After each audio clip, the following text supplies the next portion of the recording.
Halo geng, kembali lagi bersama channel yang pastinya akan membuat kalian tertawa, happy, enjoy. Let's go, mari kita react. Hei Cong, lu lihat ada orang sendirian di situ. Ngerujak pocong sama kunti.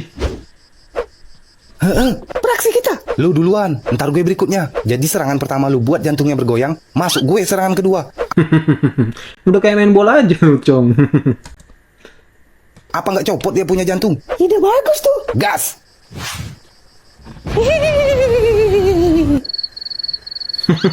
Nggak takut polisi.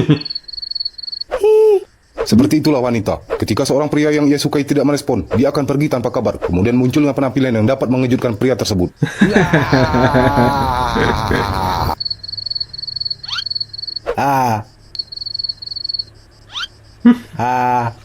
Sisi lain dari seorang pria adalah ketika ia gabut ia akan melupakan wibawanya, kemudian bertingkah kekanak-kanakan. Kena juga kan lu.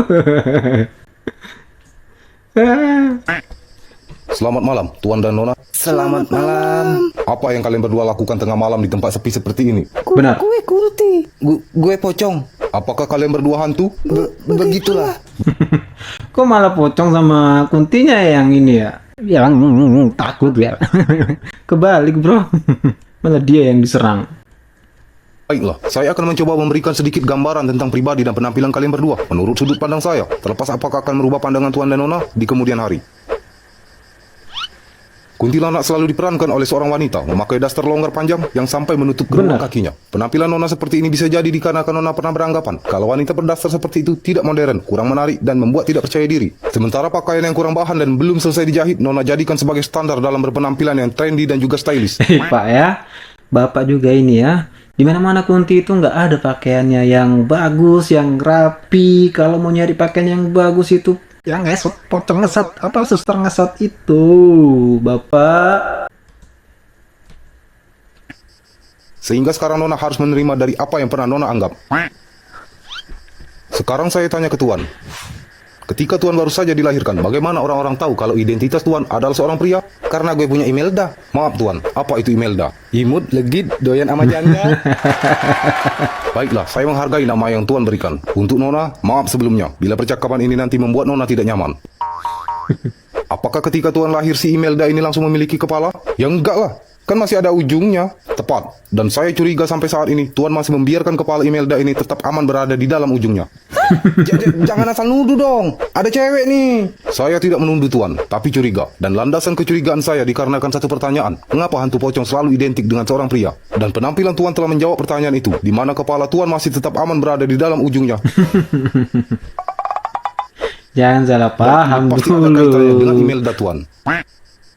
Tempat tinggal kuntilanak digambarkan hidup bergelantungan di atas pohon. Benar Benar. begitu Nona? Benar. Itu adalah resiko Nona yang terlalu sering menggantung hubungan dan perasaan seorang pria, sehingga pria tersebut selalu merasa hidup kesepian di dalam ketidakpastian. Wow, mantap sekali Bapak ini ya.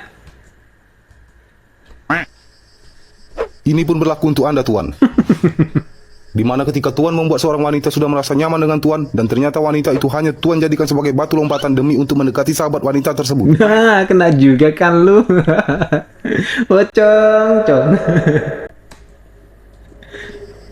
Sekarang Tuan pun harus menerima risiko berjalan melompat-lompat tanpa ada kesudahan. Dan yang sering membuat saya bertanya-tanya adalah, mengapa tangan Tuan seperti terbelenggu dengan sebuah rantai besi yang digembok? Padahal itu hanya lembaran kain. Namun seketika pikiran saya kembali tertuju pada satu pertanyaan, mengapa hantu pocong selalu pria? Apalagi ini. Bahasa komunikasi pria selain lisan adalah tangannya. Apalagi ketika ia sedang dimabuk asmara. Ia menggunakan lisan untuk merangkai kata-kata cinta bak seorang pujangga. Ketika wanitanya mulai hanyut dalam khayalan dusta, sekejap tangan si pria ikut menyatakan cinta dan sudah berada di suatu tempat yang tidak terduga. Terakhir, sebagian besar orang mengatakan kalau penyebab hantu bergentayangan itu dikarenakan ada satu urusan yang belum terselesaikan. Udah Pak, udah terlalu lama itu ceramahnya. Kasihan. Dan saya yakin di zaman sekarang ini urusan yang paling susah untuk diselesaikan adalah kalian berdua pasti punya utang dan belum dibayar. Ingat, ini konteksnya bagaimana kalian bisa menjadi hantu menurut perspektif saya. Dan saya yakin tidak ada orang yang bercita-cita ingin menjadi hantu. Jadi pelanggaran kalian berdua adalah melewati batas jam malam yang sudah ditentukan dan berencana menyabotase seorang aparat hukum yang Mati malah ditilang.